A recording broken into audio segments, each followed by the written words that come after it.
Assalamualaikum warahmatullahi wabarakatuh. Anak-anakku yang salih-salihah, bertemu kembali dengan pelajaran sejarah kebudayaan Islam. Kali ini bab yang kedua, yaitu tentang Nabi Muhammad SAW menegakkan kesepakatan dengan kelompok non-Muslim.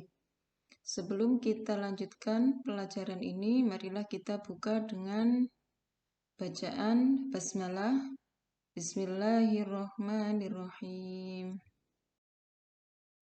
Kesepakatan perdamaian antara kaum muslimin dengan non-muslim, adanya Piagam Madinah atau kesepakatan perdamaian.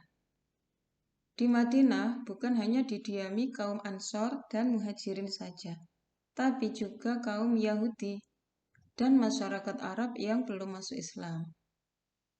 Rasulullah mengajarkan sahabatnya untuk tidak menyakiti dan memerangi agama lain.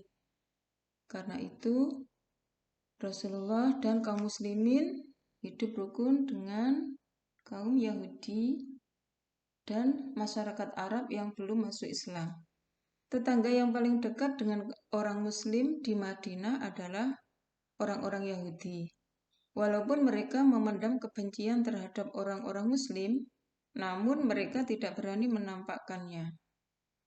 Rasulullah menawarkan perjanjian kepada mereka, yang intinya memberikan kebebasan menjalankan agama dan mengelola kekayaan.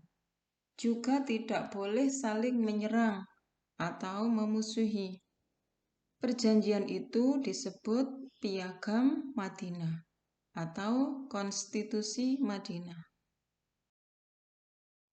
Piagam Madinah.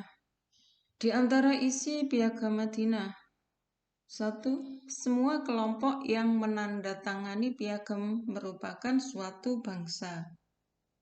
Masing-masing kelompok bebas menjalankan agamanya tanpa campur tangan kelompok lain. Bila salah satu kelompok diserang musuh, maka kelompok lain wajib membelanya. Kewajiban penduduk Madinah, baik kaum muslimin, non-muslim, ataupun bangsa Yahudi, harus saling bantu-membantu moral dan material. Mereka harus saling menasihati, berbuat baik, dan tidak boleh berbuat jahat. Nabi Muhammad SAW adalah pemimpin seluruh penduduk Madinah, dan dia menyelesaikan masalah yang timbul antar kelompok. Allah juga mengadakan perjanjian antara kaum Quraisy, yaitu yang dinamakan dengan Perjanjian Hudaybiyah. Perjanjian Hudaybiyah adalah kesepakatan damai antara Rasulullah SAW dengan kaum kafir Quraisy Makkah pada tahun 6 Hijriah di desa Hudaybiyah. Naskah Perjanjian Hudaybiyah ditulis oleh sahabat Ali bin Abi Thalib. Rasulullah SAW menjaga perjanjian damai tersebut sehingga menguntungkan umat Islam. Banyak kaum kafir Quraisy yang masuk Islam, termasuk Khalid bin Walid dan Amr bin As. Pada tahun 6 Hijriah, Rasulullah SAW bermaksud ke Makkah untuk melakukan ibadah haji ke Ka'bah beserta 1.400 orang kaum muslimin. Kedatangan Rasulullah dan para sahabatnya ini diketahui oleh kaum kafir Makkah. Mereka kemudian mengirim pasukan di bawah pimpinan Khalid bin Walid agar menghadang kaum muslimin di tengah jalan. Namun, pasukan tidak berhasil menemukan Rasulullah SAW dan sahabat-sahabatnya, karena Rasulullah menggunakan jalan lain menuju Makkah. Sebelum tiba di Makkah, Rasulullah SAW berkemah di Hudaybiyah, beberapa kilometer dari Makkah. Kemudian Rasulullah mengutus Utsman bin Affan untuk menemui kaum kafir Quraisy di Makkah dan menyampaikan tujuan kedatangan Rasulullah ke Makkah untuk beribadah haji. Namun, sahabat Utsman lama tidak kembali. Tersiar kabar bahwa sahabat Utsman dibunuh kafir Quraisy. Rasulullah Shallallahu Alaihi Wasallam pun mengumpulkan sahabat di bawah pohon dan menanyakan kesediaan mereka untuk selalu setia bersama Rasulullah Shallallahu Alaihi Wasallam dan tidak akan meninggalkan beliau. Peristiwa ini disebut Bai'at Ridwan, yaitu para sahabat bersumpah setia membela Rasulullah Shallallahu Alaihi Wasallam sampai titik darah penghabisan. Mendengar sumpah setia sahabat kepada Rasulullah Shallallahu Alaihi Wasallam, kaum kafir bergetar ketakutan. Mereka melepaskan sahabat Utsman dan mengutus Suhail bin Amr menemui Rasulullah untuk berdamai. Permintaan damai tersebut diterima Rasulullah Shallallahu Alaihi Wasallam yang diwujudkan dalam bentuk perjanjian tertulis. Pada awalnya, para sahabat menolak perjanjian tersebut karena kaum kafir Quraisy mencoret lafaz Bismillahirrahmanirrahim dan Muhammad Rasulullah. Lafaz di perjanjian tersebut diganti Bismika Allahumma dan Muhammad ibnu Abdillah. Namun Rasulullah Shallallahu Alaihi Wasallam menerima pergantian lafaz tersebut karena Rasulullah Shallallahu Alaihi Wasallam lebih cinta damai daripada peperangan. Dan Rasulullah yakin bahwa keimanan para sahabatnya sudah kuat sehingga tidak terpengaruh pergantian lafaz tersebut. Akhirnya disepakati perjanjian damai antara Rasulullah Shallallahu Alaihi Wasallam dan kafir Quraisy Makkah. Perjanjian ini dikenal dengan nama Perjanjian Hudaibiyah.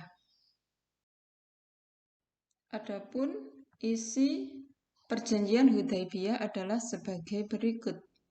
1. Peletakan senjata antara kedua belah pihak selama 10 tahun. Orang Quraisy yang datang kepada kaum muslimin dengan tidak seizin walinya hendaklah ditolak kaum muslimin. 3. Barang siapa yang hendak membuat perjanjian dengan Nabi Muhammad diperbolehkan. Begitu juga siapa yang membuat perjanjian dengan Quraisy diperbolehkan. 4. Kaum muslim tidak mengerjakan umroh di tahun ini, akan tetapi ditangguhkan sampai tahun depan. Di tahun depan, kaum muslim memasuki kota Makkah sesudah Quraisy keluar. Itulah isi perjanjian Hudaibiyah. Kemudian kaum muslimin yang memasuki kota Makkah tidak boleh membawa senjata kecuali pedang di sarungnya dan tidak boleh tinggal di kota Makkah lebih dari 3 hari 3 malam. Setahun kemudian, ibadah haji ditunaikan sesuai rencana. Dan pada masa damai akibat perjanjian Hudaibiyah ini, banyak kaum kafir yang memeluk Islam. Di antara kaum Quraisy yang akhirnya memeluk Islam setelah adanya perjanjian Hudaibiyah ini adalah Khalid bin Walid dan Amr bin As. Nabi Muhammad menjalin komunikasi dengan non-muslim. Non-muslim berarti selain Islam. Setelah disepakatinya perjanjian Hudaibiyah, maka Rasulullah Shallallahu Alaihi Wasallam mempunyai kebebasan menjalin komunikasi dengan raja-raja di Jazirah Arab tanpa halangan dari kaum kafir Makkah. Kesempatan ini dimanfaatkan sebaik-baiknya oleh Rasulullah Shallallahu Alaihi Wasallam. Rasulullah Shallallahu Alaihi Wasallam mengirim utusan ke raja-raja non-muslim di Jazirah Arab dan sekitarnya, seperti kerajaan Habasyah Najasyi, Ghassan, Kaisar Romawi Heraklius, Kaisar Persia dan gubernur Mesir Mukaukis. Sikap masing-masing raja pada saat menerima utusan Rasulullah Shallallahu Alaihi Wasallam itu berbeda-beda. Antara lain, Raja Najasyi atau Habasah menerima surat Rasulullah Shallallahu Alaihi Wasallam dengan lapang dada dan kemudian masuk Islam. Kaisar Romawi Heraklius menolak dengan halus. Tidak mau masuk Islam, tapi menolak dengan halus. Gubernur Mesir Mukaukis menolak dengan halus dan memberi hadiah kepada Rasulullah Shallallahu Alaihi Wasallam. Sikap Raja Ghassan menolak secara kasar, keji, dan bahkan membunuh utusan Rasulullah, yaitu Haris bin Umayyah. Dan sikap Raja Persia menolak dengan kasar dan merobek-robek surat dari Rasulullah Shallallahu Alaihi Wasallam. Itulah masing-masing raja punya sikap ketika menerima surat dari Rasulullah Shallallahu Alaihi Wasallam untuk diajak masuk Islam. Sikapnya berbeda-beda. Atas perlakuan kasar Raja Ghassan ini terjadilah Perang Mut'ah pada tahun 8 Hijriah. Nabi mengirim pasukan sebanyak 3.000 orang. Dalam peperangan ini, pasukan Islam menghadapi tentara Ghassan yang mendapat bantuan dari Romawi, sehingga pasukannya berjumlah 200.000 orang. Akhirnya Khalid bin Walid menarik pasukan Muslim kembali ke Madinah. Adapun terhadap perilaku Raja Persia yang merobek surat dari Nabi, maka Nabi bersabda, negara Persia nantinya akan tercabik-cabik sebagaimana rajanya merobek-robek suratku.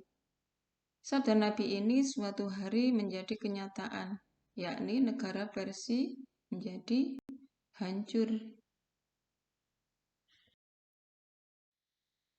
Di samping mengirim surat ke berbagai raja non-muslim, Rasulullah Shallallahu Alaihi Wasallam juga menertibkan golongan Yahudi di Madinah yang berkhianat dan menjadi musuh dalam selimut. Kaum Yahudi sudah 3 kali melakukan pengkhianatan.